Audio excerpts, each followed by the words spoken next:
Good morning and good afternoon, everyone. Thank you for taking the time to join us today. My name is Priya Agarwal, and I'm the Chief Marketing Officer here at Paper. For those of you that might not be familiar with the company, Paper is an educational support system that provides students with 24/7 live help and essay review, and teachers with real-time feedback to personalize their curriculums. Paper partners with school districts across North America to close the achievement gap and support educational equity. Today, we're very excited to bring together district leaders from across the nation to share their insights on not only the current challenges and opportunities in K-12 education, but also how they're planning for what lies beyond the horizon. In today's discussion, we will dive into the influence of local politics and community partnerships in driving K-12 success with David Miyashiro from Cajon Valley Union School District in California. Hi, David. Morning. Charles Sampson from Freehold Regional High School District in New Jersey. Hi, Charles. And Dr. Ann Levitt from Savannah-Chatham County Public Schools from Georgia. Hi, Ann. Hi. The discussion will be moderated by Andrew Rotherham, co-founder of Bellwether Education Partners. Andy is also a contributing editor to US News and World Report, a senior editor at the 74, and also writes the blog eduwonk.com. Before I hand over to Andy to kick off the discussion, just a few logistics for today. All of the attendees are in listen-only mode. However, we do encourage you to submit your thoughts and questions via the chat feature in Zoom. Without further delay, please welcome Andy and the panelists for today. Andy, over to you. Great, thank you, Priya. Thank you for having us, and thank you to Paper for hosting not just this one, but a whole series of these webinars aimed at helping educators have conversations, learn from listening to their peers talk. It's a terrific service. What I was hoping you all could do, Ann, David, and Charles, is just quickly introduce yourselves on the assumption that you know yourselves better than I know you, and I'll just share a little bit about the community you serve, the schools there, and so forth, and then how COVID has played out and sort of where you are, just very briefly to ground everybody on the webinar and where we are. Ann, we'll start with you. So in Georgia, tell us a little about your district and the experience with COVID up till now. Great, thank you. I'm really delighted to be here this afternoon to join my colleagues who are all wrestling with the same issues, and special thanks to Paper for hosting us this afternoon. I hail from Savannah, Georgia, beautiful Savannah, Georgia. Savannah Chatham County Public Schools is a city-county district, and we have the pleasure of serving about 37,000 students. We employ about 5,600 persons, so we're one of the largest employers in the area. Of course, like most other parts of the nation, we were closed by the governor April the 1st, and had hoped to return to some sort of socially distanced start to the school year. That was not possible based on Georgia being in the red and at many times second in the nation in terms of new cases. We started on August 3rd with our staff, and we started with students August 16th in a virtual only mode. We moved from that to October the 5th, where we started the first phase of our hybrid, 2 days face-to-face and 3 days virtual. For our least independent learners, our students whose IEPs required that they be in person, and because of the nature of their learning modes, they needed to be in person. And then we also started with pre-K to 2, grade 6, and our first-time ninth graders. Just this week, meaning Monday, October 26th, we allowed the other grades to phase in. The board decided at September 16th that only those staff members who felt comfortable coming in, teaching face-to-face, would come in. So we have a significant number of persons who are operating from home, or operating remotely. So we're now serving maybe about 8,000 of our 37,000 kids. We do have 55 schools And we in the spring established a permanent virtual academy. So a significant number of our students are still engaged virtually, and those 1,000 or so have decided they wanted to transfer to that virtual academy for services. We're now looking to what we will do second semester. Our first semester, of course, ends in December. Our second semester will start the week of January 4th. So we'll be hosting a meeting with the board next week so we can start that process. We have had lots of challenges in our community, as we have had across the nation, with the division around masks, around social distancing. We have continued to follow the science. Our numbers did go down dramatically in terms of positive cases, but they are now starting with the uptick. We've done it the best we could. We've had to shut down 2 schools just since opening because of COVID cases, and we do expect that to continue. We have a good community support with learning pods, and we also, for those persons who did return to face-to-face instruction, we opened an instructional learning pod on our campuses. So those who had childcare issues could also participate in learning, in teaching and learning at school. So that's kind of us in a nutshell. I appreciate being here with my colleagues and look forward to a very fruitful and rich discussion. Thanks, Anne. And one clarifying question, you mentioned a permanent virtual academy. Now, is that permanent for the duration of COVID, or, one of the things we're going to talk about today is like building back better and new things, the work you all are doing. Is that permanent, as in you expect that to outlive the COVID crisis? We expect it to outlive the COVID crisis, yes. Great. We'll want to talk more about that. Thank you. David, how is it going? What's the view from California? Well, COVID sucks, but our response has been great. So I think You're boldly staking out a dissenting view there. I like that. I'm blessed to be able to work with a group of colleagues, leadership team, and governing board that really rose up during the uncertain times and adversity in the beginning of the pandemic. We had regular meetings with actually, we have 27 schools, about 18,000 students, 47 languages, very diverse. About 2/3 of our students are on free and reduced lunch, but we also have about 1/3 of our community that are very high socioeconomic, small business owners and entrepreneurs. So very diverse. We had regular standing meetings with our PTA presidents monthly, our labor associations on both sides. I have a subcommittee of our classified and our certificated, and we moved those monthly meetings to weekly meetings, as well as our Chamber of Commerce and local city leaders. There are a bunch of faith and government officials that meet in our city to pray on the city once a month. We moved that to once a week. So, and that was early on in shelter in place when nobody could leave their house. So I think those early conversations enabled us to move forward quickly. We shut on March 13th, and then on March 16th, we had a meal distribution service for all of our students across our city, made all of volunteers. We put out an all call on Saturday, had a Google sheet filled out on Sunday, and people came with their trucks and SUVs to the district distribution center and took meals to schools. And that was before we really had any health guidance either, in terms of, what's safe, what's 6 feet apart, what is social distancing. And then in the weekly meetings, hearing from our community, from our chamber and from our parent community, a lot of our parents are both working in essential jobs. And the cry was, we don't have any options for our kids. One of us is going to have to stay home, or one of us is going to have to quit their job. And the distress that the shutdown put down on our local workforce and our parent community was immense. So we opened up free childcare for our essential workers immediately. And that really helped us learn from safety procedures and practices to open up fully in the summer.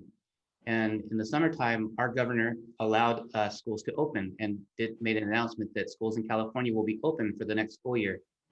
And so we used summer to offer free enrichment and learning for all 27 schools, and utilize that time to put all the different safety markings and procedures and directional arrows, hand sanitizers, extra hand washing stations, all the things that we needed for the fall, we did during the summer. So we were really equipped to go for the fall. until our governor then made an announcement right before the school year was to start that all schools in California will be distance learning only. And so we had to do that because that was the law of the land. And then shortly after, he turned the lights back on and said, well, you can open if you want to. And we've been able to do that because of our relationships and the pre-planning with spring and summer. But in California, 92% of students still have no access to their schools. And I'm looking forward to talking about why with our group. And you've given us a lot to dig in on there too, David. Thank you. Charles, New Jersey. Yeah, so thank you, Paper, and thank you, Andy, for hosting. I'm going to echo some of a lot of similarities to Ann and David's journeys. You know, David and I have been communicating throughout this because he was sort of a trailblazer in bringing kids back, and had piqued my interest early on through our connection. But we're here, Central Jersey. I am a high school only regional district, about 11,000 students. We're dispersed across 8 communities and some very diverse communities. So one of my communities is, somewhere between 85, 90% free and reduced lunch. And 2 of my other communities are 2 of the wealthiest communities in New Jersey. So we really have a broad spectrum of student demographics and community demographics. We're at the epicenter of this in the beginning. I don't know if folks remember, but there was a family who tragically lost 6 members. That was a family connected very closely to multiple high schools in our district with children there. And so we're on the front lines of that in terms of the impact to this. Right now, we were closed. We opened the year remotely, not necessarily by choice, but due to staffing difficulties. The governor here had originally issued an edict that all schools, we were closed like everybody else, but that all schools were to come back with in-person learning. We were full steam ahead from that, and very similar to some of the things that David did. We iterated through our summer programs to really get that right. At about 1,200 students learning over the summer, we were ready to open our doors. The governor then shifted mid-August. We opened around Labor Day weekend and said, well, if you want to open remotely, you can, as long as you meet these criteria. And what that did is it created an impact across the state with childcare issues for a lot of the teachers in districts. And so that caught us in mid-August, and we made the decision to most effectively open. It was going to be remotely at the time. We opened in the hybrid environment, which students are in the buildings now between 2 and 3 days a week on October 19th. We have all of our specialized programs, our autistic program, our LLD program, our CogMile program, our ELL program, things of that nature. Those students are all 5 days a week. We're looking to bring another subset of students back into the buildings 5 days a week within the next couple of weeks. And then we are hopeful that following the Thanksgiving break that our hybrid model can be maintained, but that we can move to a full day of schooling. Feel very good about the safety precautions that we put in place in terms of our district. We benefited from an energy savings improvement program that we did in 2012 and 2013, where we had sort of revitalized our HVAC across the district, not knowing that a COVID crisis was on the horizon, certainly, but paid huge dividends for us this past year when we really felt strongly about the safety of our buildings and that folks were safe in our buildings. And so we're here now. New Jersey is like Georgia. The numbers are ticking up. There's a larger percentage of community spread and positivity rate, and obviously watching that closely. But right now, we're back in real-time learning. Our athletics programs have all been running since July, and we're gonna keep the lights on through this as long as possible. Okay, that's great. Thank you, Charles. And I see some questions starting to pop up in the box. We will get to those. Please keep those coming.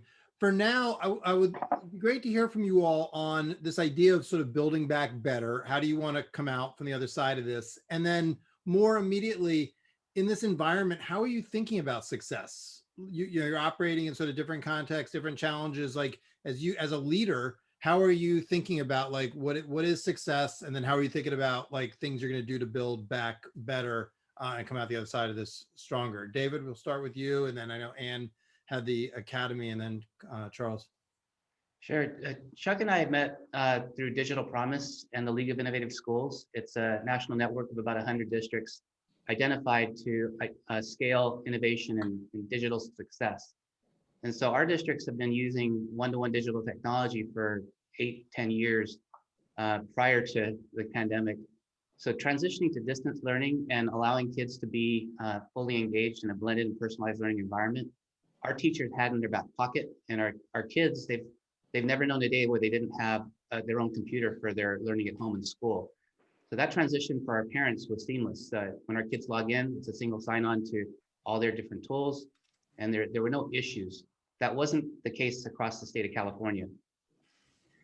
The other thing is we've been measuring well-being, hope, and engagement as primary metrics of success with the vision of happy kids and healthy relationships on the path to gainful employment. So the Gallup student engagement poll and the Gallup parent engagement poll, along with our employee engagement, really measure do the people feel seen and heard in their spaces? Do we have healthy relationships across our community? And are the teachers taking good care of the children? These are the metrics I think that if we really nail down those bottom rungs of Maslow's hierarchy of needs, then kids can thrive. We already know that if they're hungry, they're not going to do well. If they're stressed, if there's anxiety, they're not going to do well. So we address those things first, and then bank on that the academics and the diagnostics and personal learning will self-actualize. And I think that it's an opportunity for our country to do the same thing. And I'm very hopeful that we're using this as a time to look at compliance and standardized testing as things of the past, so we can start measuring things that matter in our schools. Okay, Anne, Chuck, how are you guys? Much like David, we're looking certainly first at social, emotional, and climate. We have to make sure that we pay attention to those factors first. So we're looking at the number of stressors, reducing the stress for people, making sure that we're monitoring the number of people who are accessing services, parents, families, making sure the services are available to them, mental health services particularly, the number of persons who are accessing those services and asking for them, from the employee assistance program to our mental health mobile services that are at schools, the numbers who are accessing other health services, including COVID testing. So we're wanting to make sure that people are taking advantage of those services because they're there. If they're doing that, then that's helpful. Then, of course, we are just moving to one-to-one because COVID helped us get there. We were working and tinkering toward that. Now we're there. We've adopted the learning management system, so we're monitoring attendance and participation with that. We're also using as a measure of our success the number of home visits and home contact we're making so that we're able to provide services and support to families. Our engagement with our reopening task force, how often are those meetings happening and how many persons are engaged with us and the kind of feedback we're getting. So much like David, looking at parent engagement as well. And then how quickly can we get to parents and families who are having some sort of trouble, whether it is with your device not working, or if it is something where, children are just not being successful in signing on. How can we get those services to you so we reduce that angst associated with this new approach to learning? And then, of course, another way that we're measuring engagement is how often are we having in-person events and how many people participate in that? I never realized the value of curbside service as much. I mean, we do it for groceries, but we also do it by issuing learning boxes, learning materials, the number of kids who come in for career tech labs, the number of clubs, the number of kids who are participating in athletics. So still having that human touch that is really critical to education. That's how we're measuring success, in addition to looking at how we've helped kids to recover from that summer and COVID learning loss. How are they doing? Are they making progress? And how are we also connecting with those kids who do not have internet access? So all of those things are ways that we're looking at and defining our success. So Chuck, same question to you, sort of how you're thinking about success. I'd also ask you, we've got a question in the box, and this is like just something that's very germane with the high school piece. Your students are moving towards points where they'll be interacting with other systems, college, post-secondary, and so forth. So how, in addition to sort of how you're thinking about success, how are you thinking about balancing the disruptions we're experiencing now with making sure they're still getting the credentials they need for the path they want to go on after they leave you after their senior year? Well, Yeah, thank so you. I'm Thank you sorry. for allowing me to speak to that. We decided during um, two things that are really important that I failed to mention.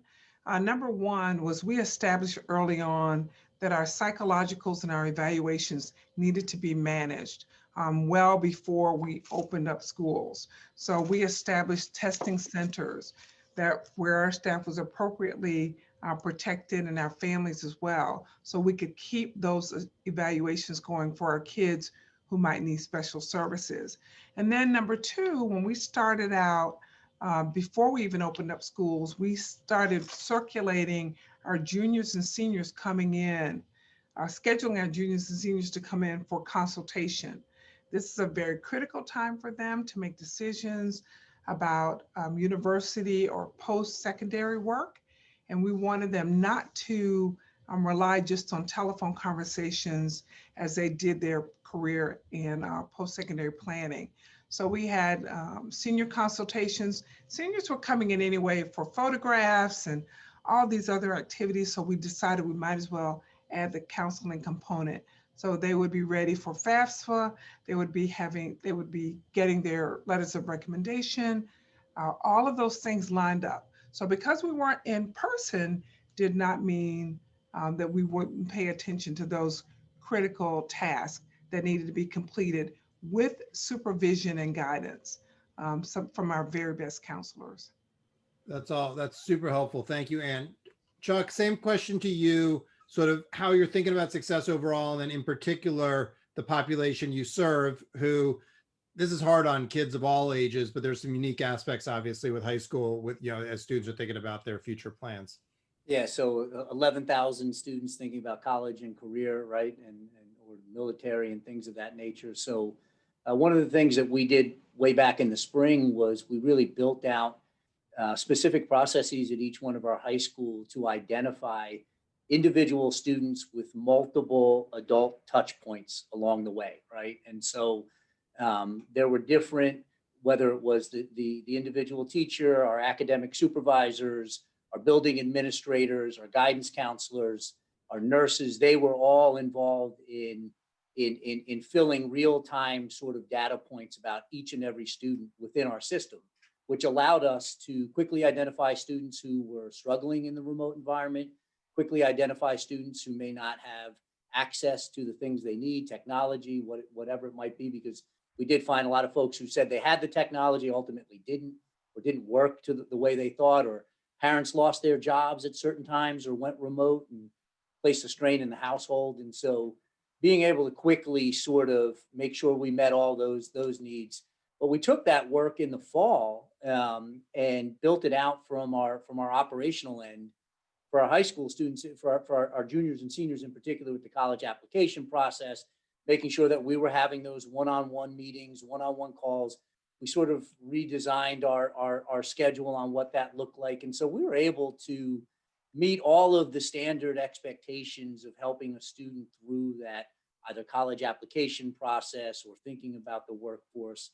And we did that very well. What was particularly helpful over the past 7 months for us was running multiple student focus groups that were live action, that we could pop into, talk to about how they were experiencing what we were trying to do as a district, what their friends were experiencing. You know, every district, I think, really surveyed their community. Probably, I think our parents and students are probably tired of filling out surveys at this point in time.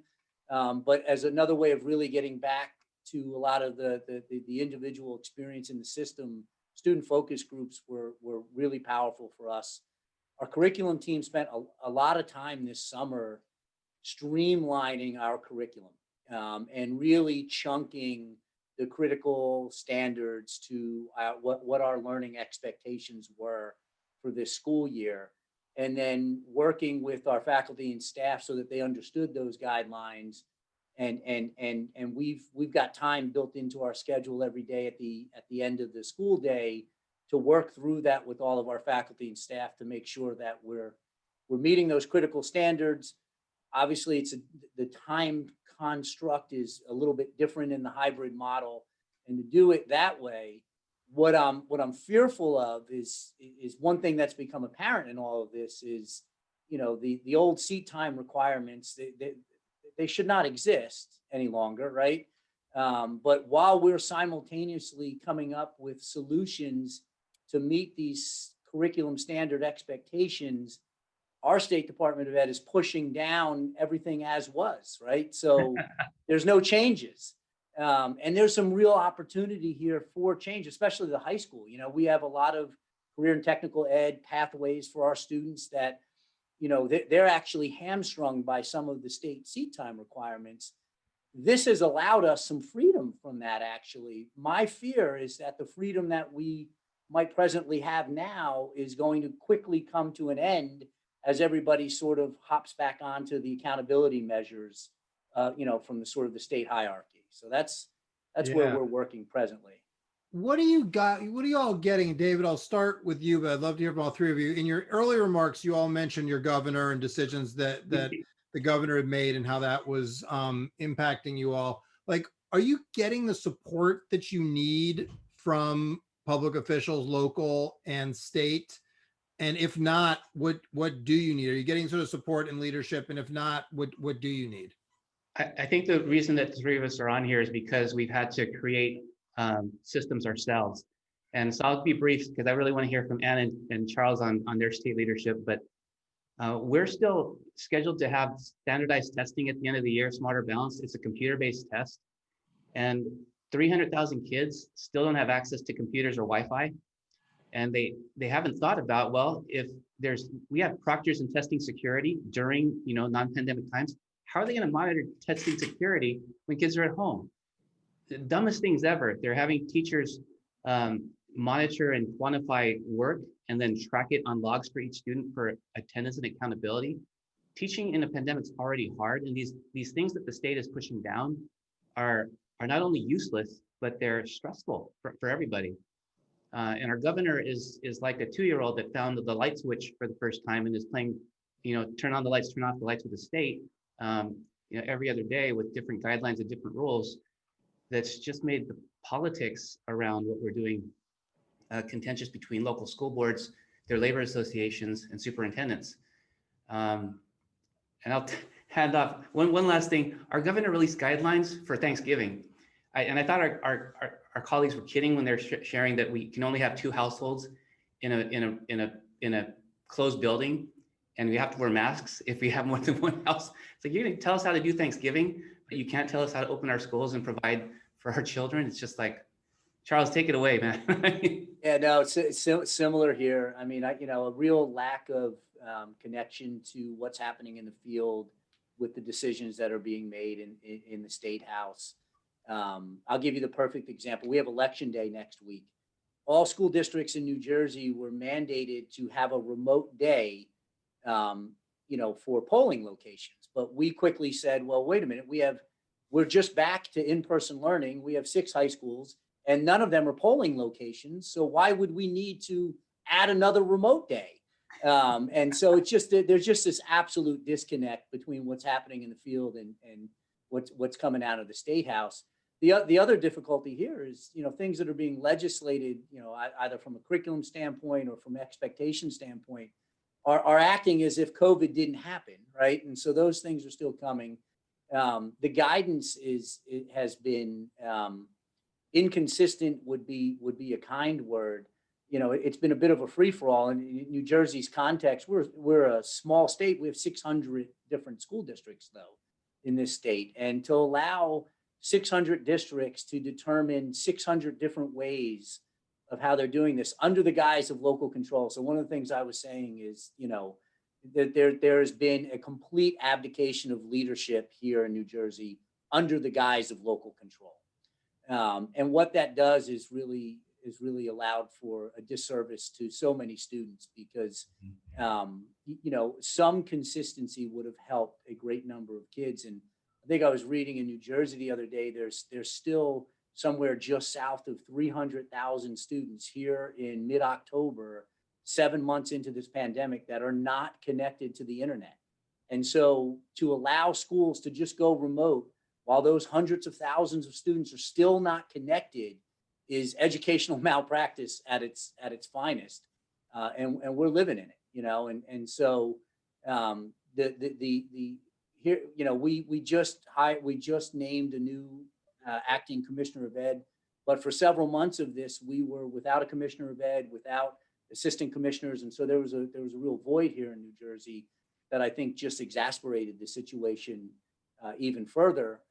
But everything's come down through executive orders, and executive orders don't often realize what's actually happening in school systems and in the field. And then we're left to certainly grapple with that. And I'd love you speak to both this issue of like what you're getting from state and local leaders on education. And then also, I just know Georgia's been a state where there's been a fair amount of controversy around masks and so forth. And so what are you getting just in terms of the broader public health context that schools need to be able to, what schools need to be able to operate safely and effectively? So my mayor was the first, the mayor of our city was the first in the state to mandate masks in the city. And even though the governor went after the mayor of Atlanta, she was number 3. So my mayor went first, and people didn't like it, but they dealt with it, and they continue to deal with it. We're also a big tourism city, so he felt the need for us to deal with masks. While we have a lot of people who do not wish to support it, the businesses and the schools support masks. And so things have gone fairly well. We still have a significant number who will refuse to come into public meetings with a mask on, all of those kinds of things. But for the most part, we made any in-person learning contingent upon your agreement as a parent that your child would wear a mask, and as the staff persons, they have to wear a mask. So we do fairly well when it comes to that. We have had people in other parts of the state where they don't require a mask. Their statistics may be different than ours, but in terms of the governor and politics themselves, our mayor is very supportive. So is our Chatham County Commission chair. They all enforce the mask mandate, so that works well for us. Our Department of Public Health officials are there at our beck and call. They are very supportive of us. They offer advice, but they do not mandate or get involved in those kinds of decisions. When it comes to state leadership, I was saying to my colleagues earlier, our governor took great pride in shutting everything down April the 1st, but he's never gone in with an executive order and said, schools are now open. It's kind of you're on your own, you make your decisions. What we have found is opening and closing schools has generally been an administrative decision. We kind of make decisions as CEOs of the district in terms of how we're going to do it, what we're going to do. We found more of our school districts in Georgia where the boards themselves are deciding all of those kinds of details. And that makes it very, very challenging because they're political people, not necessarily managers. So they make a decision like mine that people get to stay home regardless of whether they have a condition or not. And what does that mean? That means you want me to do that, but you also want me to have hybrid education. I don't have enough staff. So I have schools where there are 3 grade levels, let's say, for example, 6, 7, and 8. I can serve a limited number of 6th graders, but I can serve no 7th and 8th graders because those people decided to operate remotely.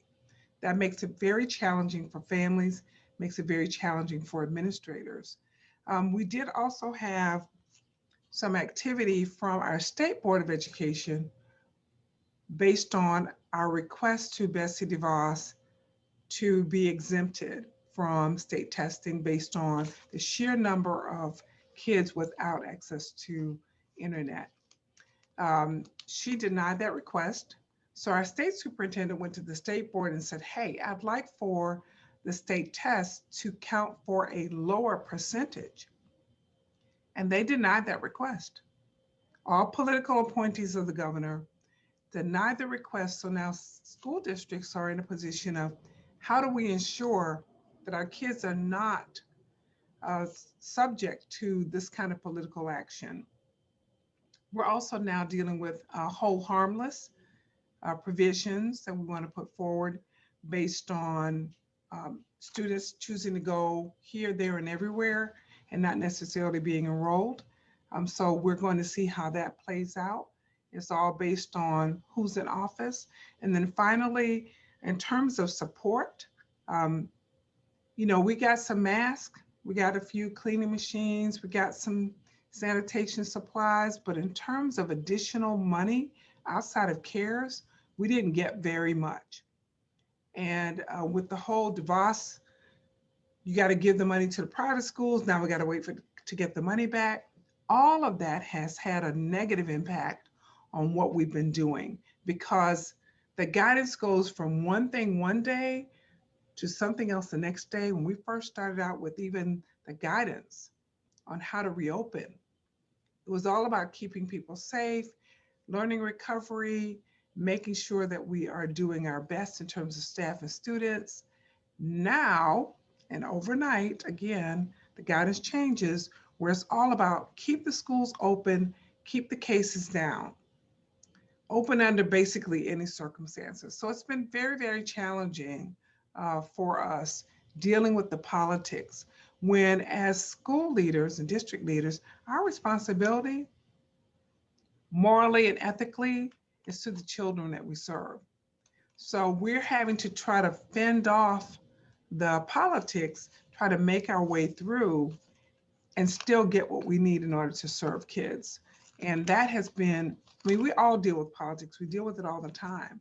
But in this case, it is along with the other context on social justice and COVID deaths and all of that, it's been much more challenging than I've ever experienced. And I do believe that the politics will continue, especially after next week. And let's stay on that theme just a little bit. And Chuck and David, like there's a question from from an attendee that what is the largest risk in bringing students back, teachers, parents, other. I want to rephrase that from risk and it's more like sort of support and opposition and concern. Like how has it been navigating the politics and how are different constituencies experiencing reopening and how are you balancing the varying views on that? So here I'll start, David, if you don't mind. But here's the irony to all of this, right? So school districts are being allowed to iterate however the heck they want to meet the school day. Yet when it comes to the specific accountability measures, they're expected to stay exactly within that box, right? And so to Ann's point about the virtual academy that's going to exist after this, there's a real comeuppance for public education in all of this, right? And what I do know as a superintendent is that there are tons of school dependent children out there, right? There are a number of students who will thrive in the remote world, but for the sake of the school dependent children, we have an obligation to get those kids back into the schoolhouse. And if we follow our protocols and again, this is my opinion, right? I think the irony of all this is schools are probably one of the safest places to be in right now, right? They're safer than going to the supermarket. They're safer than going to a limited outdoor dining.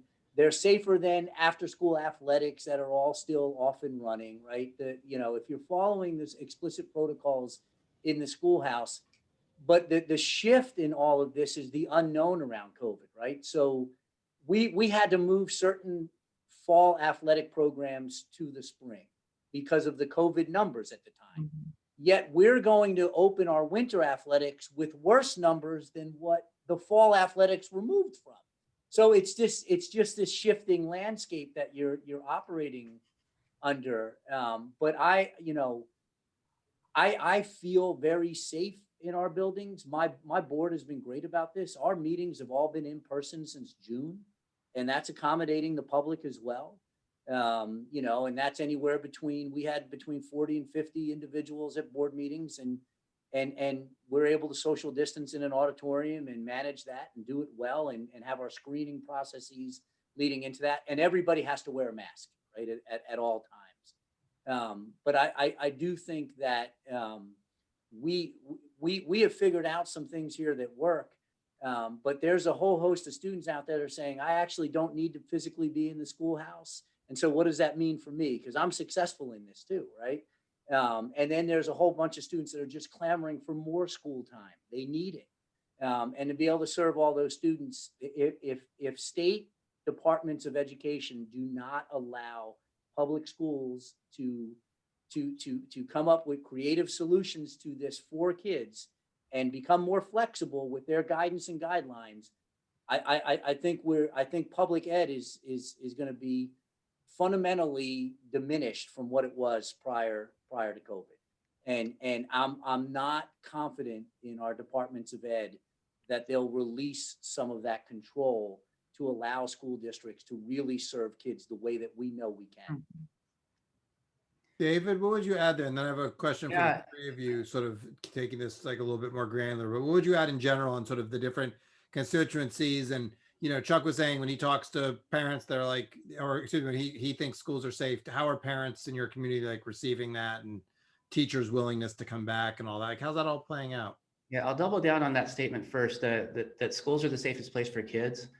We had a town hall forum with our San Diego district attorney, county public health official, and several hospital administrators, specifically children's hospitals. And the level of self-harm, anxiety, stress, alcoholism, drug abuse amongst our young people has skyrocketed. The amount of suicide attempts have skyrocketed. The negative impacts of not allowing kids to have the social interaction, but also the safety of adults that care about them and can see and report things when there's concerns. We're mandated reporters. So if we have any concern that there's child abuse, we have to report it in the state of California, which is a great thing. But if kids don't have those extra eyes watching them, a lot of bad things are happening to kids because our schools are shut. They also rely on our schools for food. I think by opening in April and having the free childcare and learning from the safety protocols and really focusing on training students and staff on those procedures helped us. So we've had, I would say, maybe 20 or 30 COVID cases reported since we opened. None of them were from school to school spread. It was a phone call from a parent that said, you know what, we went to Arizona because we can play sports there for the weekend, and you know our kids have COVID, so they can't come back to school, and then we quarantine. But they're not getting it or transmitting it at school, and we have evidence and data to support that all across the state. Really, it's not happening. That's helpful. And do you all feel like, just one more short question, I want to get to another audience question, like, are you getting the leadership you need on public health? Like, are people saying, to your point, David, this isn't spreading in schools, but community spread's an issue. So if you want schools to be open, here are other things as a community we're going to need to forego to support the schools and make that happen. Basically, you can't have it both ways. From California, no, but from San Diego County, yes. Our San Diego public health official has really helped to educate people about what we know now about the disease, about treatments, about remdesivir, and all the different things we know now that we didn't know back in March. And so San Diego has opened largely because we've been able to have this conversation, but the rest of the state is completely shut. Again, 92% of California kids don't have any access to in-person learning. Yeah, I think it's a mixed bag. Our local health officials have been excellent. But the difficulty, so I'll use my district as a case in point. We deal with 4 separate health officials. And so something that happens in one community might be viewed slightly differently in terms of another community. And then, you know, to Ann's point earlier, like then it falls to us, right, to make sense of all of that and then ultimately make the call. And one of the things that a number of us have said from the start is, look, superintendents aren't health officials. We should have never been in this business to begin with, right? Like, so we do the best we can with the information we have at hand.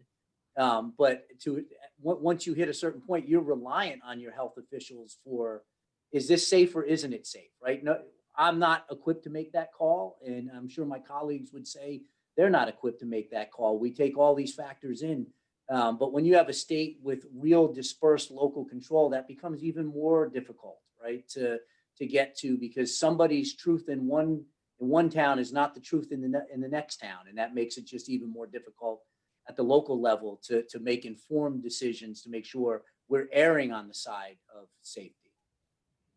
And you talked earlier about sort of some of the different levels. And so I want to come back with like, we have an audience question this very specifically, like, do we fall into a trap where we're talking about kids in a monolith when they're, you're serving K-12, and what are the unique sort of challenges that we're seeing at the elementary level as opposed to the middle and high school level? And like, how should we be thinking about that? What do you all need from policymakers on that?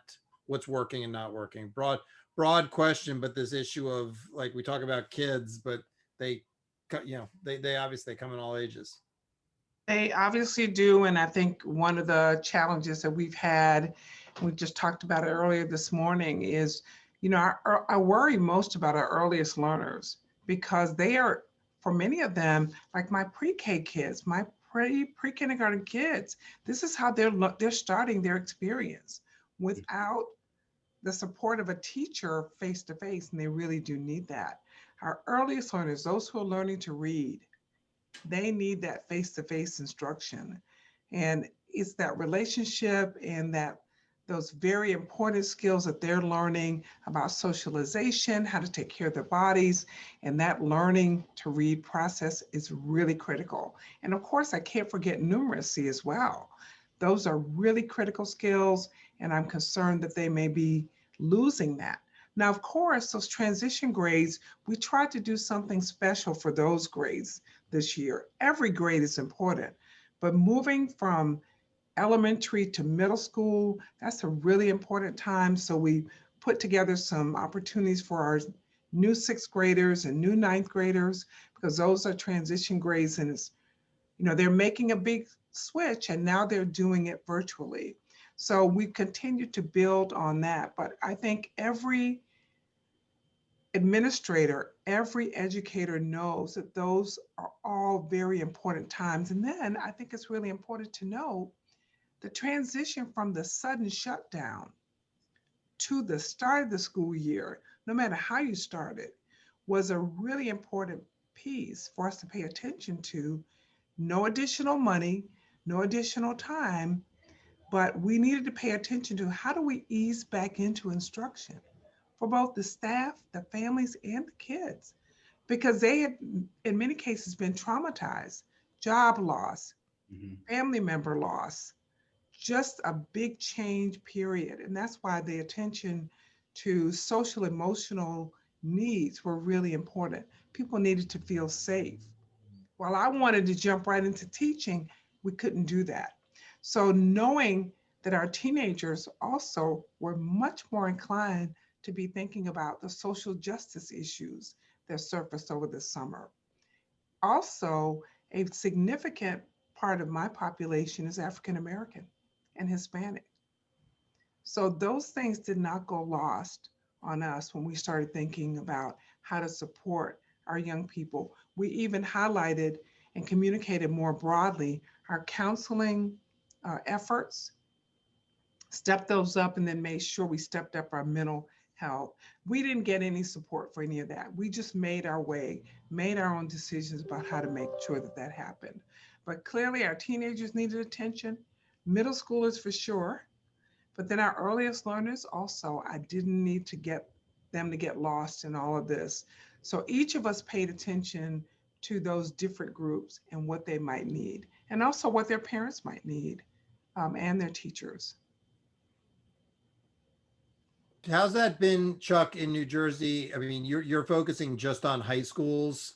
So this question is not, you don't have the younger kids, but are you seeing, like, is the conversation, does it have that kind of nuance and texture, or is it fairly like there's kids and not kids? Well, so I have my four own children, right, who are all different ages. And, so I have a fourth grader, a sixth grader, an eighth grader, and a high schooler.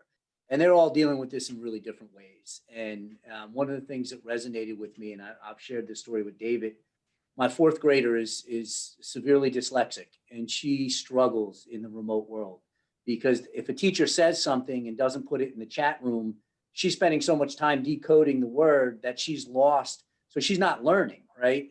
And so I've been pushing my local district to open up for more in-person learning just as a result of that.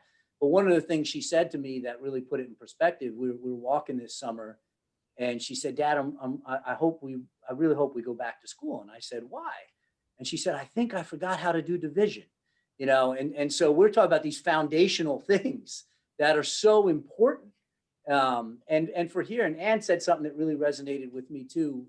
She talked about the social justice piece, which is huge in all this, because we're all trying to do good work there for our communities and for our children on top of all this, right?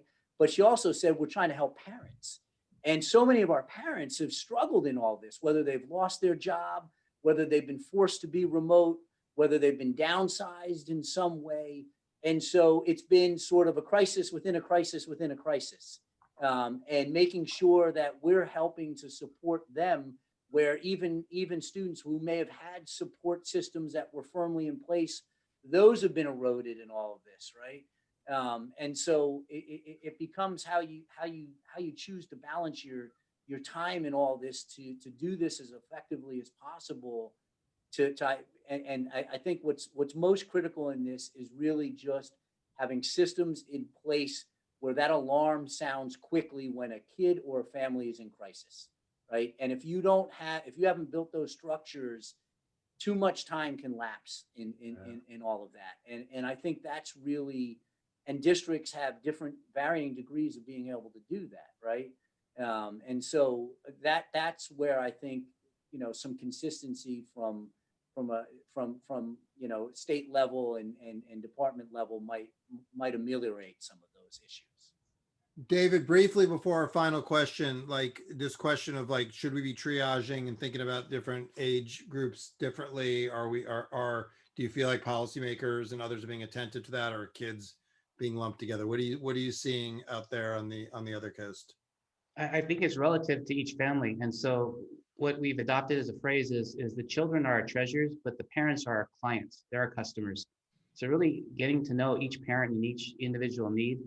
We will feel successful if every parent could say, the district took care of my needs, whether that's 5 days a week of in-person learning or complete distance learning because we have an elderly person living at home with us, or 2 days a week with some part in-person and distance because my child needs that, but also thrives with, the personalization on the digital side too.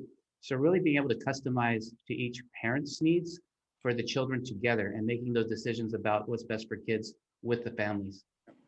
Great. We're coming up on time. So just briefly, final question for you all. This has been, I think, a remarkable professional experience. I see my wife talks about this, like everybody who's teaching now, like you're going through this thing together that will be a touchstone for years to come.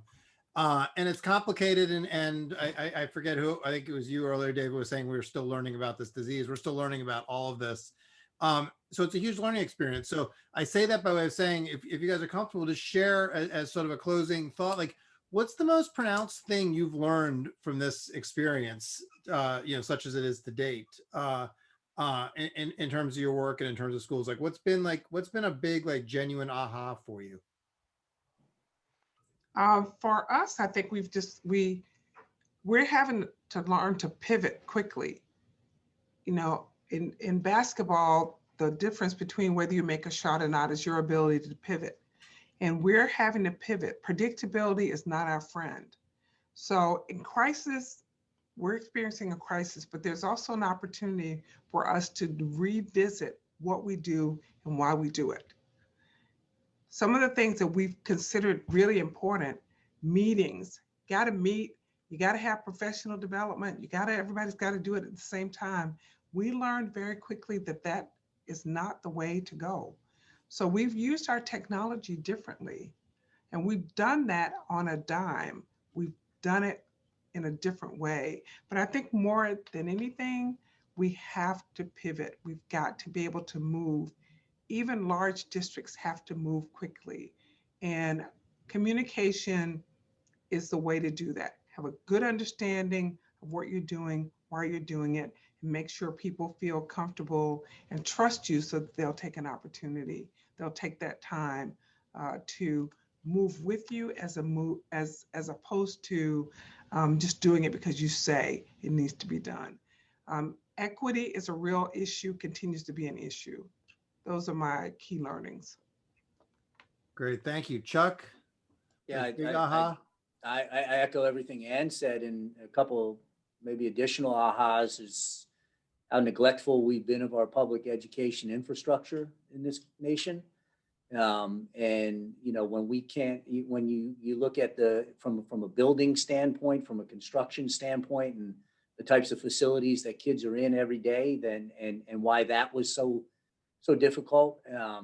How close to the edge so many of our families are living in this country and existing, and how easily they're tipped over that edge. And you know, school systems and community groups are really the lifeline there. And then finally, the biggest aha for me was how quickly all of these gaps just became imminently more pronounced in all of this. It was immediate and it was instantaneous, and it was really horrible for certain students that needed additional supports.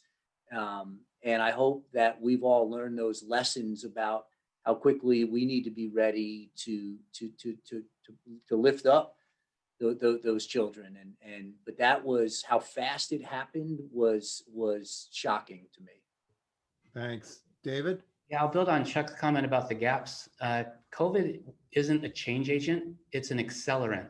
And so districts like ours that have been moving towards closing the digital divide, using machine learning, artificial intelligence, and data science to really maximize, the technology tools for students in teaching and learning, those are things that now must happen. And now that most districts have invested in technology, it's not for Zoom. We should use it for these tools and software that are available in other industries to really personalize learning.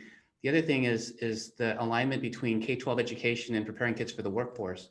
The current testing mechanisms and accountability measures don't align with that. And I think we're seeing that now with the number of kids that are struggling with what am I going to do about my future? And then the third thing is social emotional learning and focusing on the well-being of both school employees and the children in them is paramount. And I think if we put that at the forefront of what we hold ourselves accountable for, we can actually, I think, reinvent the public education system to meet the current need of today.